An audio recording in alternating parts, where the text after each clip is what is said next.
జీసిడియం ప్రేమా స్వరం, దైవ కృపా స్వరం, ఇది ఆత్మీయ స్వరం, ఇది ఆత్మీయ స్వరం.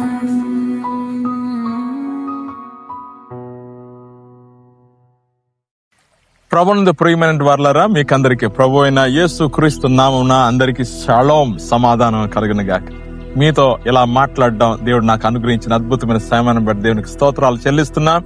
దేవుడు మీతో మాట్లాడిన గాక, బలపరచును గాక. చిన్న ప్రార్థన చేద్దామా? మీకందరికి దైవ కృపా స్వరం కార్యక్రమానికి స్వాగతం పలుకుతున్నా. ప్రార్థన చేద్దాం. కృప కలిగిన దేవా, నీకు వందనాలు చెల్లిస్తున్నా. ఈ అద్భుతమైన దినాన్ని బట్టి స్తోత్రాలు. నీ వాక్యమును ధ్యానం చేసే అవకాశం మాకు కలుగజేశారు.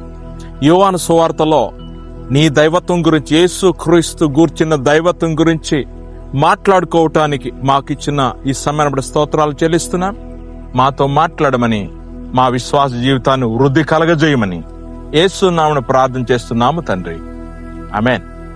ప్రియులరా, మీకందరికి శుభములు. మరొకసారి యేసు క్రీస్తు దైవత్వం గురించి మనం మాట్లాడుకుంటున్నాం యోహాను సువార్తలో నుండి. ఎందుకంటే యోహాను సువార్త దైవత్వం గురించి మాట్లాడబడింది.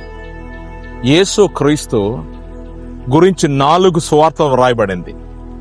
4 కోణాల నుండి, 4 దిక్కుల నుండి యేసు ప్రభు గురించి మాట్లాడారు. మత్తయి సువార్త ఆయన యూదుల రాజని మాట్లాడారు. మార్కు సువార్త ఆయన ఒక సేవకుడని మాట్లాడారు. లూకా సువార్త ఆయన ఒక మనుష్య కుమారుడని మాట్లాడారు. యోహాను సువార్తలు చూస్తే ఆయన దైవ కుమారుడని వ్రాయబడింది. అందుకే ఆయన పక్షిరాజు అని గుర్తు. యేసుక్రీస్తు గురించి ఎన్నో ఉదాహరణలు ఉన్నాయి, ఎన్నో పోలికలు ఉన్నాయి. మనం అర్థం చేసుకోవడానికి భౌతికంగా సృష్టిలోని కొన్ని పోలికలు ఇవ్వబడింది. ఇది అద్భుతమైనటువంటి విషయం. ఈరోజు యేసుక్రీస్తు గురించి మనం నేర్చుకుందాం. యేసుక్రీస్తు ఎవరంటే ఆయన టీచర్, ఆయన బోధకుడు. గతించిన కాలాల్లో యేసుక్రీస్తు దైవత్వం గురించి నేర్చుకున్నాం. యేసు వాక్యమై ఉన్నాడు అంటే వాక్యం లేకుండా సృష్టి లేదో. రెండవది, యేసు దైవ కుమారుడు, దేవునిలో ఉండువాడు, దేవుని యొద్ద ఉండువాడు, దేవునితో సమానుడు, తండ్రితో సమానుడు దేవుడై ఉన్నాడు. మూడవది, యేసు ప్రభువారు దేవుని గొర్రెపిల్ల బలి కోసం పాప క్షమాపణ కొరకు ఏర్పాటు చేయబడిన వాడు అని నేర్చుకున్నాం. 4వ పాయింట్, గతించిన కాలం నేర్చుకున్నాం. యేసు మెస్సయ్య, రాజు అని విన్నాం. ఈరోజు యేసు ఎవరంటే యేసు బోధకుడు. యేసు బోధ చేస్తాడు, ఏ టీచర్.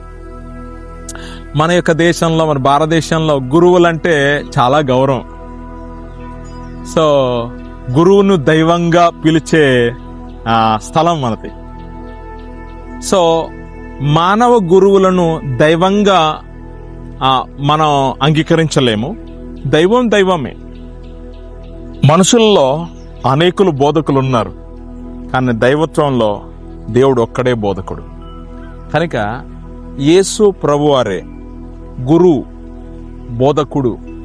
కనుక పాత నిబంధన కాలంలో మనం చూస్తున్నప్పుడు దేవుడే బోధించాడు, దేవుడే మాట్లాడినాడు. తన కుమారుని గురించి మాట్లాడాడు, ప్రజల యొక్క పరిస్థితి గురించి బోధించాడు. అలాగనే యేసు ప్రభువారు ఏం చేస్తాడు? మనం అతన్ని ఆరాధించగలుగుతాం, దేవుడని ఎలా మనం గుర్తించగలుగుతాం అని అంటే ఆయన యొక్క బిరుదులు, ఆయన యొక్క పనులు ద్వారా మనం నేర్చుకోగలుగుతాం, అర్థం చేసుకోగలుగుతాం. కనుక యేసు ప్రభువారు గురువు అని బైబిల్లో వాడబడిన మాట్లాడిన బోధకుడా. యోహాను సువార్తలోనే మనం చూస్తాం. రండి, మన యొక్క పుస్తకం యోహాను సువార్తలో చూస్తున్నాం.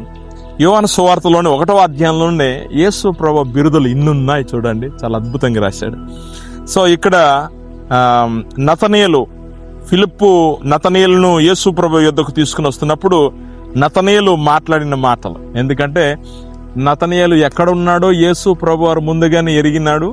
చెప్పినప్పుడు ఆశ్చర్య పొంది ఆయన అంటాడు, ఆయన మాట్లాడిన మాటలు, నతనయేలు మాట్లాడిన మాటలు. యోహాను సువార్త 1వ అధ్యాయం 49వ వచనం.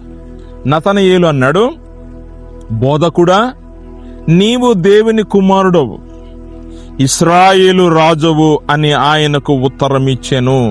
అందుకు యేసు, ఆ అంజూరపు చెట్టు కింద నేను చూచితనని నేను చెప్పినందువలన నీవు నమ్ముచున్నావా? వీటికంటే గొప్ప కార్యంలో చూతువని అతనితో చెప్పాను. ఏమన్నాడంటే, మరియు ఆయన, మీరు ఆకాశము తెరువబడుటయు దేవుని దూతలు మనుషు కుమారుని పైగా ఎక్కుటయు దిగుటయును చూతురని మీతో నిశ్చయముగా చెప్పుచున్నాను నేను. ఇక యేసు ప్రభు వారికి ఇవ్వబడినటువంటి బిరుదు ఏంటంటే ఆ టీచర్, గుడ్ టీచర్, బోధకుడు. కనుక ఆయన ఎటు వెళ్ళినా ఆయన బోధించాడు. ఎవరి గురించి బోధించాడు? తండ్రి గురించి బోధించాడు. అదే దేవుని గురించి బోధించాడు. తండ్రికి తనకున్న సంబంధాన్ని గురించి బోధించాడు. ఆయన పరిశుద్ధుడిని బోధించుకున్నాడు. పరలోకానికి మార్గం నేనే బోధించాడు. జీవాధిపతిని నేనే అన్నాడు.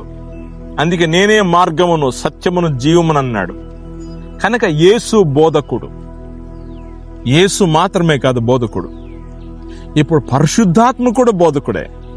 కౌన్సిలర్ అని వ్రాయబడింది ఆయన గురించి. అయితే యేసు బోధకుడు. ఇక్కడ నతనీయులు ఏమంటాడు? బోధకుడు మాత్రమే కాదు, నీవు దేవుని కుమారుడు. ఆల్రెడీ గతించిన వారంలో మన దినాలను మనం నేర్చుకున్నాం. ఇంకా మెస్సై గురించి నేర్చుకున్నాం. ఇశ్రాయేలు రాజు మళ్ళీ కూడా వచ్చింది. Teacher, son of God, a king, Messiah. కనుక ఇన్ని కోణాలు, ఇన్ని రీతిలుగా ఆయన గురించి వ్రాయబడింది. కనుక యేసు దైవత్వాన్ని బోధించేవాడు. ఏది భూలోకం విషయాల గురించి ఆయన మాట్లాడలే. ఆయన ఏది మాట్లాడినా దైవత్వం గురించి మాట్లాడాడు.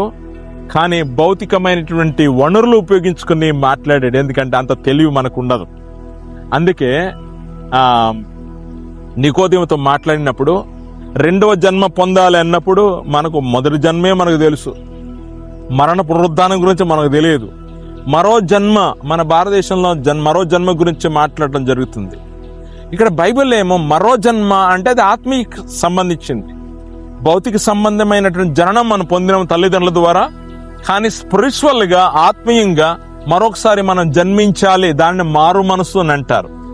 కనుక మరో జన్మ, నూతన జన్మ పొందితేనే దేవుని రాజ్యాన్ని నువ్వు చూడగలుగుతావో, ప్రవేశించగలుగుతావో అని వ్రాయబడింది. కనుక యేసు ప్రభు వారు మంచి బోధకుడు. బోధించటం మాత్రమే కాదు, ప్రాణం కూడా అర్పించేవాడు. అంత శక్తి సామర్థ్యాలు అతనికి ఉన్నది. ఆయన బోధనలు ఆశ్చర్యపోయారండి. ఏంటి ఈయన చదువుకోలేదు, స్కూల్కి వెళ్ళలేదు, పాఠశాలకు వెళ్ళలేదు, ఇంత జ్ఞానం ఎలాగొచ్చిందంటారు. కొంతమంది ఎక్కడెక్కడ వేరే దేశాలకు వెళ్ళి నేర్చుకుని వచ్చాడు అంటారు. యేసు ప్రభు వారికి స్కూల్ అవసరం లేదు. యేసు ప్రభు వారికి అన్ని భాషలు అర్థమవుతాయి. ఎందుకంటే ఆయన సృష్టికర్త కనుక ఆయన నేర్చుకునే అవసరం లేదు. ఆయనలో ఉన్నది ఆయన చెప్పాడు. ఇది ఆశ్చర్యం ఏమి లేదు. వాక్యం తెలిస్తే, వాక్యంలో ఉన్నటువంటి ప్రవచనాలు మనకు తెలిస్తే యేసు ఎవరో మనకు అర్థమవుతాడు. అప్పుడు అయ్యా నీకు వందనాలు అయ్యా అని ఆరాధన చేస్తాం, స్తుతియాగం చెల్లిస్తాం, మహిమ పరుస్తాం, స్తుతియాగం స్తోత్రాలు చెల్లిస్తాం, వెంబడిస్తాం, సాష్టాంగ నమస్కరించి ఆరాధన చేస్తాం. యేసు బోధకుడు. పరలోక రాజ్యం గురించి బోధించాడు. దేవుని రాజ్యం గురించి బోధించాడు.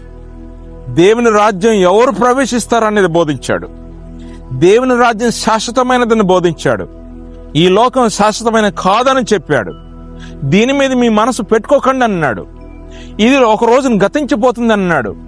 భూమి మీద ఒట్టు పెట్టుకోవద్దు అన్నాడు. ఆకాశాన్ని ఒట్టు పెట్టుకోవద్దు అన్నాడు. దేని మీద ఒట్టు పెట్టుకోవద్దు. ఏది ఉండదు. ఒట్టు పెట్టడం అంటే ఏదైనా ఒక మాట, న్యాయం, చట్టం, ఇది నిజం అని నిరూపించుకోవడానికి ఒట్టు పెట్టుకుంటారండి. కానీ ఈ భూమి, ఈ ఆకాశం ఉండదే. దేవుడు అంటాడు నా జీవము తోడు అంటాడు. తన జీవం మీదనే ఆయన ఒట్టు పెట్టుకుంటున్నాడు. అది నిజం కనుక ఆయన ఎల్లప్పుడూ ఉండేవాడు కనుక యేసు మాటలు ఎల్లప్పుడూ ఉంటాయి. అందుకే ఆయన మాట ఎలాంటిదంటే సూర్య చంద్ర నక్షత్రములు గతించిన ఆయన మాట ఎన్నడూ గతించదు. అందుకే స్వాత ప్రకటించే విషయంలో ఎన్ని అడ్డుకున్నా, అభ్యంతరాలు ఉన్నా, మనుషులను చంపిన, సువార్తకులు ఇబ్బంది కలిగజేసిన సువార్త ఆగదండి. ఇది మన కార్యం కాదు, ఇది దేవుని కార్యం. దేవుడు ఎవడైనా వాడుకోవచ్చు. పెద్ద పెద్ద నాయకులను వాడుకోవచ్చు, చిన్న చిన్న ప్రజలను వాడుకోవచ్చు, జంతువులు వాడుకోవచ్చు, పక్షులను వాడుకోవచ్చు, భూమి ఆకాశం వాడుకోవచ్చు. అతనికి పెద్ద విచిత్రం ఏం లేదు. మనం ఉంటేనేదో జరిగేది కాదు.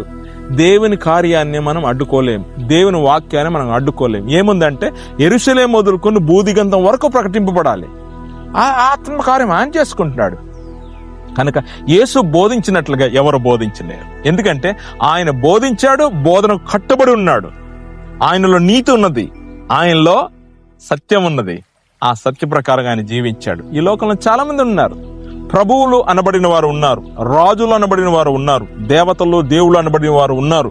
కానీ ఈ ఒక్క దేవుడు మాత్రం మాట్లాడాడు, దాని ప్రకారంగా జీవించాడు. అందుకే ఆయన నీతిమంతుడు.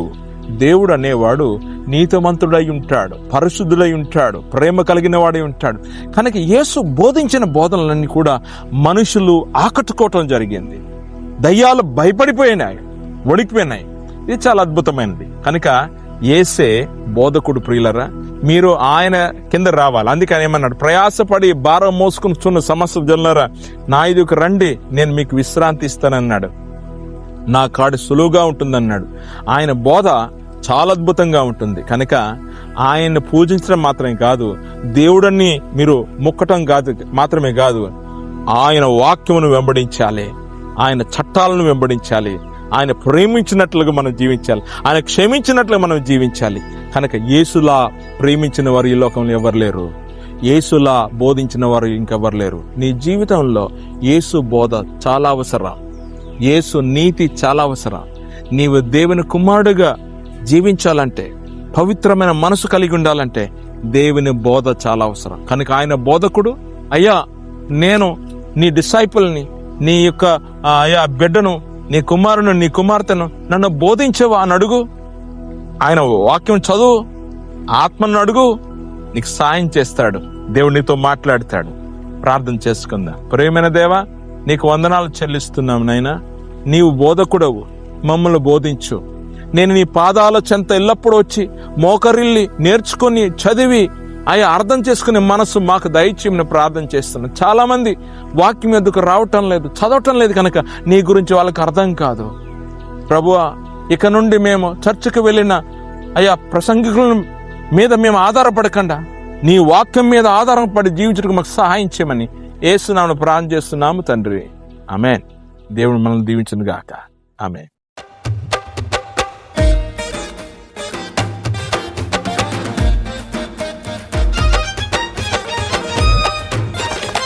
సువార్త చాటెదం రమ్ము సోదరా,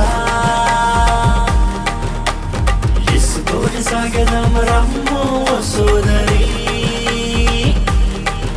అన్ని దేశాల్లో, అన్ని జాతుల్లో, అన్ని వంశాల్లో ప్రతి మనుషునికి యేసు ప్రేమను చూపించుదాం, యేసులోనే నడిపించుదాం, యేసు ప్రేమను చూపించుదాం, యేసుతోనే సాగిపోదాం.